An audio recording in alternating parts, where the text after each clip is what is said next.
onion and honey cough syrup. So you get a jar and you put about 1/2 inch in the jar of chopped onion, and then you put a teaspoon, approximately a teaspoon of honey. Now this is the best way to do it when there's a little hole. So that's about a teaspoon, and then you put another layer of onion. And then you put another teaspoon of honey. And you keep doing this until you've used up your onion or the jar is full. And you let that sit for 24 hours.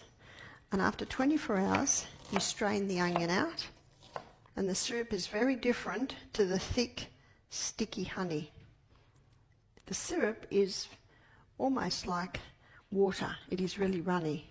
I have made this syrup with the raw, hard honey, and it still makes a beautiful syrup.